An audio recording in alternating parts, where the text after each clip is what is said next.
우리 같이 말씀 읽자.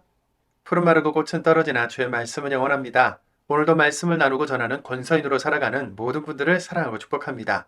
코린토 교회에서 일어나는 여러 가지 문제들을 가지고 세 명의 대표가 바울을 찾아왔었다고 했지요. 오늘 본문 내용은 그에 대한 답변 중 일부분에 해당하는데요. 오늘 우리가 함께 살펴볼 내용은 1. 음란, 음행 문제에 대한 답변. 2. 성도들 사이의 소송 문제에 대한 답변. 3. 성매매는 자기 몸에다 죄를 짓는 것이다. 4. 부부관계의 권한에 대한 답변. 5. 결혼, 재혼, 이혼 등의 질문에 대한 답변입니다. 먼저 첫 번째, 음란, 음행 문제에 대한 답변입니다. 당시 코린토 교회의 심각한 문제 중에 하나는 성적인 부도덕이었습니다. 코린토 지역의 음란과 음행의 문화가 각 가정과 교회까지 파고들었던 것이죠. 심지어 어떤 아들이 아버지의 아내, 즉 새어머니와 함께 산다, 부부처럼 산다는 이야기를 듣게 됩니다. 고린도전서 5장 1절입니다. 여러분 가운데서 음란한 짓이 저질러진다는 소문이 사방에 자자합니다. 이런 음란한 짓은 다른 민족들 사이에서도 없는 그런 짓입니다. 어떤 사람이 아버지의 아내를 데리고 산다니요. 다른 민족 사이에서도 없는 그런 짓이라는 것은 그만큼 극악무도한 음행이라는 표현이겠죠. 바울은 이런 음행을 저지르는 사람들을 교회에서 쫓아보내서 음행이라는 누룩이 교회라는 온 덩이에 퍼지지 않도록 음행의 당사자도 다른 사람들도 보호하고 교훈해야 한다. 음행을 저지른 죄인에게 징계를 통해 하나님의 엄하심을 알게 하되 진심으로 회개하여 구원에 이르도록 하라고 합니다. 고린도전서 5장 5절입니다. 이런 자를 사탄에게 넘겨주어 그 몸뚱이는 망하게 하더라도 그의 영은 주님의 날에 구원받게 해야 합니다. 아멘. 당시 번화한 항구 도시였던 코린트는 쾌락을 따르고 음란한 문화였기 때문에 가정을 건강하게 지키며 사는 것이 이토록 어려웠지만 바울은 음행을 피하고 성이 가정 안에서 건강하게 지켜주도록 가르친 겁니다. 두 번째, 성도들 사이의 소송 문제에 대한 답변입니다. 다음은 고린도 성도들 사이의 법정 소송에 대한 문제입니다. 서로 조금 양보하거나 대화로 해결할 수 있는 사소한 시비거리를 세상 법정까지 가지고 가서 다툰 사실에 대해 바울은 세상을 심판해야 할 교회가 세상 법정에 심판받는 것을 부끄럽게 여기라. 교회에 이런 사소한 문제를 판단해 줄 수 있는 지혜로운 사람, 리더가 하나도 없느냐고 훈계하면서 이렇게 말하는데요. 고린도전서 6장 7절입니다. 그러므로 여러분끼리 서로 소송을 벌이고 있으니 여러분은 이미 완전히 진 겁니다. 차라리 불의를 당하고 말아버리지 않는 것은 무엇 때문입니까? 차라리 속아서 빼앗기고 말아버리지 않는 것은 무엇 때문입니까? 아멘. 교회 다니는 그리스도인 형제 자매라고 하면서 사소한 시비거리로 서로를 법정까지 끌고 가서 고발하는 모습이 안타깝다. 영원한 나라를 상속받은 자답게 복음 때문에 차라리 불의를 당해주고 속임 당해주는 것이 낫지 않냐. 그런데 오히려 성도들끼리 불의를 행하고 속여서 빼앗느냐는 질책이죠. 복음 때문에, 예수 때문에, 내가 받은 구원 때문에 기꺼이 차라리 손해보는 것이 있습니까? 그것은 지는 것이 아니라 하나님 나라를 유업으로 받은 사람답게 애쓰면서 사는 것입니다. 세 번째, 성매매는 자기 몸에다 죄를 짓는 것이다입니다. 코린토 교회 당시나 지금이나 우리에게는 모든 것이 허락돼 있고 선택은 우리의 자유지만 모든 것이 다 유익한 건 아니죠. 고린도전서 6장 15절입니다. 여러분은 여러분의 몸이 그리스도님의 몸의 부분들이라는 것을 알지 못합니까? 그런데 내가 그리스도님의 몸의 부분들을 떼어다가 몸 파는 여자의 몸의 부분들로 만들겠습니까? 절대로 그럴 수 없습니다. 아멘. 당시 코린트 지역은 성매매도 일상적으로 이루어졌고 교회 안에도 성매매를 하는 사람이 많았던 것으로 보여지는데요. 몸 파는 여자와 한 몸을 이루는 음란한 짓, 자기 몸에다 죄를 짓는 이런 행위를 하지 말고 하나님께 영광을 돌리라고 합니다. 고린도전서 6장 20절입니다. 여러분은 하나님의 값을 치르고 사들이신 사람들입니다. 그러니까 여러분의 몸으로 하나님께 영광을 돌리십시오. 아멘. 코린토 교회가 가진 문제나 질문은 교회들이 가진 문제의 샘플적인 성격이 있다고 했는데요. 우리 가정, 교회를 이루고 있는 나는 음란과 성매매, 성착취, 영상매매로부터 자유합니까? 우리의 몸 안에 죄를 짓지 말라는 바울의 권면을 들을 귀가 있는 우리이기를 바랍니다. 네 번째, 부부관계의 권한에 대한 답변입니다. 코린토 교회는 종말이 임박했으니 결혼하지 않는 현상도 있었습니다. 고린도전서 7장 1절입니다. 남자가 여자와 잠자리 하지 않는 것이 좋다라고들 한다지요. 그러나 음란한 짓에 빠질 위험이 있으므로 남자는 저마다 자기 아내를, 여자는 저마다 자기 남편을 두시기 바랍니다. 당시 코린트 도시의 상황이 언제든 음행에 빠질 수 있는 환경이었으니 음행을 피할 안전장치로 결혼을 하라는 것이었죠. 3절부터 기록된 의무, 자기 몸에 대한 권한, 서로의 권한은 부부의 성생활에 대한 내용인데요. 특히 이 5절에 서로의 권한을 빼앗지 말라는 것은 서로의 성적인 욕구에 대한 권한이 내가 아니라 상대 배우자에게 있다는 뜻입니다. 당시 이단 중의 영주주의자들이 성관계를 부정한 것으로 여기고 부부 사이에 마땅하고 자연스러운 성생활을 금지시켰는데 아마도 코린토 교회 안에 이런 극단적인 금욕주의자들이 있었던 것으로 보입니다. 부부의 성생활에서 권한은 상대 배우자에게 있다. 서로 상대방의 욕구를 귀하게 대해주고 음란이나 여러 유혹으로부터 가정도 지키라. 이것이 부부의 성에 대한 바울의 핵심 권면입니다. 다섯 번째, 결혼, 재혼, 이혼 등의 질문에 대한 답변입니다. 이 내용들은 읽으시는데 큰 어려움은 없으시겠지만 그 내용을 요약한 말씀은 이렇습니다. 고린도전서 7장 17절입니다. 오직 저마다에게 주님이 나누어 주신 분수대로 저마다를 하나님이 불러놓으신 처지대로 그대로 살아가시기 바랍니다. 나는 모든 교회들에서도 그같이 지시합니다. 35절입니다. 내가 이 말을 하는 것은 여러분 자신들한테 도움이 되게 하려는 것입니다. 여러분에게 덫을 놓으려는 게 아니라 품위 있게 살며 또 마음에 흐트러짐 없이 주님께 헌신하도록 하려는 겁니다. 아멘. 바울은 그리스도인의 수고, 감당, 품격에 대해 많이 생각하면서 살았습니다. 우리도 바울의 가르침대로 나를 부르신 그곳에서 삶으로 예배드리기를 소망하며 말씀을 읽겠습니다. 고린도전서 5장입니다. 고린도전서 5장. 여러분 가운데서 음란한 짓이 저질러진다는 소문이 사방에 자자합니다. 이런 음란한 짓은 다른 민족들 사이에서도 없는 그런 짓입니다.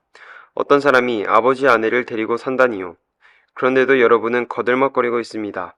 오히려 슬퍼하며 이런 짓 저지른 사람을 여러분 가운데서 쳐내야 하지 않겠습니까? 나로 말하자면 몸으로는 떠나 있지만 영으로는 곁에 있습니다.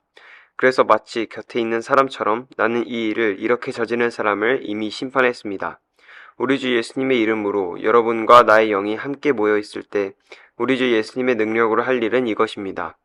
이런 자를 사탄에게 넘겨주어 그 몸뚱이는 망하게 하더라도 그의 영은 주님의 날에 구원받게 해야 합니다. 여러분이 뽐내는 것은 좋지 않습니다. 여러분은 알지 못합니까? 적은 누룩이 온 반죽덩이를 부풀어 오르게 한다는 것을요. 묵은 누룩을 깨끗이 없애버리세요.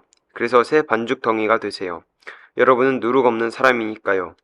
우리의 넘는 명절, 양으로 그리스도님이 희생되셨기 때문입니다. 그러니까 우리는 명절을 지킬 때 묵은 누룩으로 하지 맙시다. 나쁜 행동이나 악한 짓이라는 누룩으로도 하지 맙시다. 순수함과 진실함이라는 누룩 없는 빵으로 합시다. 내가 지난번 편지에서 여러분에게 써 보내기를 음란한 짓 하는 사람들과 어울려 사귀지 말라고 했습니다. 이 세상에 음란한 짓 하는 사람들이나 탐욕을 부리는 사람들, 약탈이나 우상 숭배를 하는 사람들과 전혀 사귀지 말라는 뜻은 아니었습니다.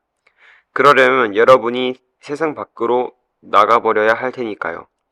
그러나 지금 내가 여러분에게 써 보내기를 어울려 사귀지 말라고 하는 것은 이런 경우를 두고 하는 말입니다. 어떤 사람이 형제자매라는 이름을 달고 살면서도 음란한 짓을 하거나 탐욕을 부리거나 우상 숭배를 하거나 욕쟁이거나 술고래거나 약탈자인 경우를 말합니다. 이런 사람하고는 함께 먹지도 말라는 뜻입니다. 교회 바깥 사람들을 심판하는 일이야 나하고 무슨 상관이 있습니까? 안에 있는 사람들은 여러분 자신들이 심판해야 하는 것 아닙니까? 교회 바깥 사람들은 하나님이 심판하실 겁니다. 여러분 자신한테서 그 악한 사람을 쳐내버리세요. 고린도전서 6장. 여러분 가운데서 누군가가 다른 사람한테 시비거리가 있을 때 어떻게 합니까? 성도들 앞이 아니고 불의한 사람들 앞에서 함부로 판결을 받으려고 합니까? 여러분은 성도들이 세상을 심판하리라는 것을 알지 못합니까? 세상이 여러분에게 심판을 받는 터인데 여러분은 아주 사소한 문제도 판결할 능력이 없습니까? 여러분은 우리가 천사들을 심판하리라는 것을 알지 못합니까? 일상의 일은 말할 것도 없고요. 그런데 일상의 일과 관련된 재판거리가 있을 때 여러분은 교회에서 업신여김을 받는 그런 사람들을 재판관으로 앉힙니까? 내가 여러분을 부끄럽게 하려고 하는 말입니다. 여러분 가운데는 형제자매 가운데에서 일어난 문제를 판단해 줄 수 있는 지혜로운 사람이 이렇게 하나도 없습니까? 형제자매가 형제자매와 재판을 벌이는데 그것도 믿지 않는 사람들 앞에서 그렇게 합니까? 그러므로 여러분끼리 서로 소송을 벌이고 있으니 여러분은 이미 완전히 진 겁니다. 차라리 불의를 당하고 말아버리지 않는 것은 무엇 때문입니까? 차라리 속아서 빼앗기고 말아버리지 않는 것은 무엇 때문입니까? 도리어 여러분 자신들이 불의를 저지르며 속여 빼앗습니다. 그것도 형제자매들에게 그렇게 합니다. 여러분은 불의한 사람들이 하나님 나라를 물려받지 못하리라는 것을 알지 못합니까? 속아 넘어가지 마세요. 음란한 짓을 하는 사람들이나 우상을 섬기는 사람들이나 바람을 피우는 사람들이 거기에 해당합니다. 잠자리에서 여자 노릇하는 남자들이나 남자와 잠자리하는 남자들이 거기에 해당합니다. 도둑질이나 탐욕을 부리는 사람들이나 술 주정뱅이들이나 욕쟁이들이나 약탈하는 사람들이 거기에 해당합니다. 그들은 하나님 나라를 물려받지 못할 겁니다.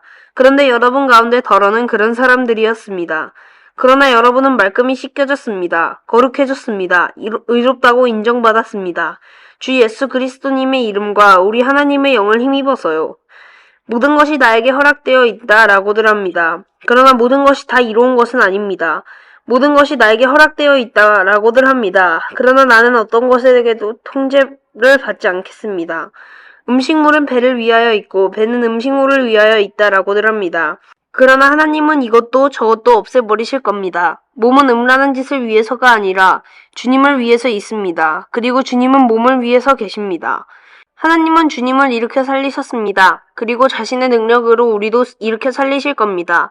여러분은 여러분이 몸이 그리스도님의 몸의 부분들이라는 것을 알지 못합니까?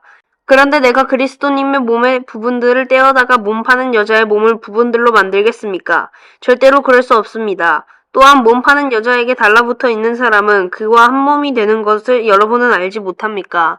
성경은 말하기를 둘이 한 몸이 될 것이다 라고 합니다.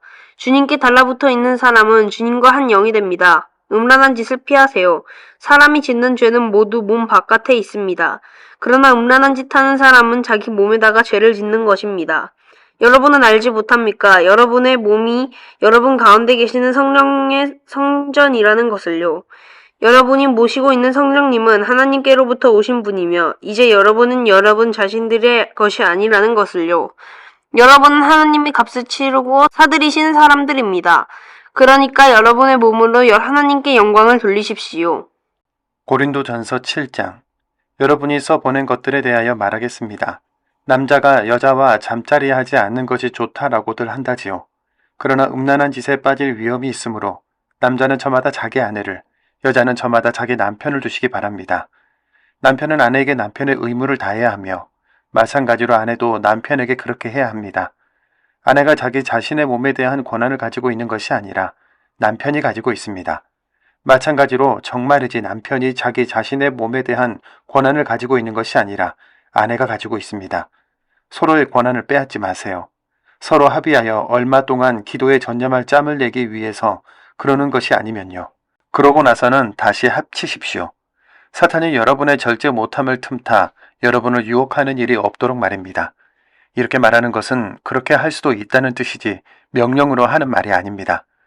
나는 사람들이 모두 나 자신과 같이 되기를 바랍니다. 그러나 저마다 하나님께로부터 오는 독특한 은혜의 선물을 가지고 있어서 이 사람은 이러하고 저 사람은 저러합니다. 결혼하지 않는 사람들과 남편 여인 여자들에게 말합니다. 나처럼 그대로 지내는 것이 그들에게 좋습니다. 자기 통제가 안 되면 결혼하시기 바랍니다. 역종으로 불타오르는 것보다는 결혼하는 것이 더 나으니까요. 결혼한 사람들에게 명합니다. 이것은 내가 아니라 주님이 명하시는 것입니다. 아내는 남편과 헤어지지 말아야 합니다. 이미 헤어졌으면 재혼하지 말고 지내시기 바랍니다. 아니면 남편과 화해하시기 바랍니다. 남편도 아내를 버리지 말아야 합니다. 그 밖에 사람들에게 말합니다. 이것은 내가 말하는 것이지 주님이 말씀하시는 것이 아닙니다. 어떤 형제에게 믿지 않는 아내가 있는데 그 아내가 그 형제와 같이 사는 것을 좋게 생각한다고 합시다. 그러면 그는 그 아내를 버리지 마시기 바랍니다. 또 어떤 여자에게 믿지 않는 남편이 있는데 그 남편이 그 여자와 함께 사는 것을 좋게 생각한다고 합시다. 그러면 그 여자는 그 남편을 버리지 마시기 바랍니다. 믿지 않는 남편이 그 아내 덕분에 거룩해졌고 또 믿지 않는 아내가 형제인 그 남편 덕분에 거룩해졌으니까요. 그렇지 않다면 여러분의 자녀들이 깨끗하지 않을 겁니다. 그러나 지금 그들은 거룩합니다. 믿지 않는 쪽에 헤어지자고 하면 헤어지게 두시기 바랍니다. 이런 경우에는 형제나 자매가 서로 얽매여 있지 않습니다. 하나님은 여러분을 평화롭게 살도록 부르셨습니다. 아내된 이여, 그대가 남편을 구원하게 되는지 어떻게 압니까? 또는 남편 된 이여, 그대가 아내를 구원하게 되는지 어떻게 압니까? 오직 저마다에게 주님이 나누어 주신 분수대로, 저마다를 하나님이 불러놓으신 처지대로 그대로 살아가시기 바랍니다. 나는 모든 교회들에서도 그같이 지시합니다. 어떤 사람이 이미 할례 받은 상태에서 부름받았다면 굳이 할례를 되돌리지 마시기 바랍니다. 어떤 사람이 아직 할례 받지 않은 상태에서 부름받았다면 굳이 할례를 받지 마시기 바랍니다. 할례 받은 것도 별것 아니고 할례 받지 않은 것도 별것 아닙니다. 오직 하나님의 계명들을 지키는 것이 중요합니다. 저마다 부름받았을 때 그 불러주신 처지 안에 그대로 머무시기 바랍니다. 그대가 부름받았을 때 노예였더라도 신경 쓰지 마시기 바랍니다. 그렇지만 자유롭게 될 수 있으면 오히려 그 기회를 이용하시기 바랍니다. 노예였을 때 주님 안에서 부름받은 사람은 주님께 속하여 풀려난 자유인입니다. 이와 마찬가지로 자유인일 때 부름받은 사람은 그리스도님의 노예입니다. 하나님이 값을 치르고 여러분을 사들이셨습니다. 사람들의 노예가 되지 마세요. 저마다 부름받았을 때 처지대로 형제 자매 여러분 그대로 하나님 곁에 머무시기 바랍니다. 처녀들에 대해서는 내가 주님께 명령받은 것이 없습니다. 그러나 주님의 불쌍히 여기심을 받아서 믿을 만한 사람이 된 이로써 내가 하나의 의견을 제시합니다. 내 생각에는 지금의 곤경을 고려하면 지금 상태 이대로 지내는 것이 사람에게 좋습니다. 아내에게 매여 있다면 풀려나려고 하지 마세요. 아내한테서 풀려났으면 아내를 얻으려고 하지 마세요. 그대가 결혼한다고 해도 죄 짓는 것이 아닙니다. 또 처녀가 결혼한다고 해도 죄 짓는 것이 아닙니다. 그러나 결혼하는 사람들은 세상살이에서 고난을 겪을 겁니다. 나는 여러분을 아낍니다. 형제자매 여러분, 내가 이것을 말씀드립니다. 때가 얼마 남아있지 않습니다. 이제부터는 안에 있는 사람들은 안에 없는 사람처럼 살아가세요. 우는 사람들은 울지 않는 사람처럼, 기뻐하는 사람들은 기뻐하지 않는 사람처럼 살아가세요. 무엇을 사들인 사람은 그것을 가지고 있지 않은 사람처럼 살아가세요. 세상을 이용하는 사람들은 세상을 이용하는 데 몰두하지 않는 사람처럼 살아가세요. 이 세상의 현재 삶의 방식은 지나가 버리니까요. 나는 여러분에게 걱정이 없기를 바랍니다. 결혼하지 않은 남자는 어떻게 하면 주님 마음에 들까 하고 주님의 일을 걱정합니다. 그러나 결혼한 남자는 어떻게 하면 아내 마음에 들까 하고 세상 일을 걱정합니다. 그 마음이 나뉘어 있습니다. 결혼하지 않은 여자나 처녀는 주님 일을 걱정하여 몸으로나 영으로나 거룩해지고자 합니다. 그러나 결혼한 여자는 어떻게 하면 남편 마음에 들까 하고 세상 일을 걱정합니다. 내가 이 말을 하는 것은 여러분 자신한테 도움이 되게 하려는 겁니다. 여러분에게 덫을 놓으려는 게 아니라 품위 있게 살며 또 마음에 흐트러짐 없이 주님께 헌신하도록 하려는 겁니다. 어떤 사람이 자기가 약혼한 여자한테 결혼 약속을 지키지 않는 것이 떳떳하지 못한 행동이라는 생각을 한다고 합시다. 또 그의 욕정이 지나치고 그래서 결혼해야만 하겠다면 바라는 대로 하시기 바랍니다. 그는 죄 짓는 것이 아닙니다. 그들은 결혼하시기 바랍니다. 한편 어떤 사람의 결심이 굳게 서 있고 피할 수 없는 사정이 있는 것도 아니라고 합시다. 또 자신의 뜻대로 할 힘이 있고 이 일, 곧 자기가 약혼한 여자를 그 상태로 두기로 자기 마음을 이미 정했다고 합시다. 그 사람은 잘하는 겁니다. 따라서 자기가 약혼한 처녀와 결혼하는 사람도 잘하는 것입니다. 그런데 결혼하지 않는 사람은 더 잘하는 것입니다. 여자는 자기 남편이 살아있는 시기 동안에는 매여 있습니다. 그러나 남편이 죽어 잠들면 자기가 원하는 사람과 결혼할 자유가 있습니다. 그러나 다만 주님 안에서 그렇게 할 수 있습니다. 더 복된 일은 그 여자가 그대로 혼자로 남아 지내는 것입니다. 나의 의견은 그렇습니다. 그런데 내 생각에 나한테도 하나님의 영이 있습니다. 아멘.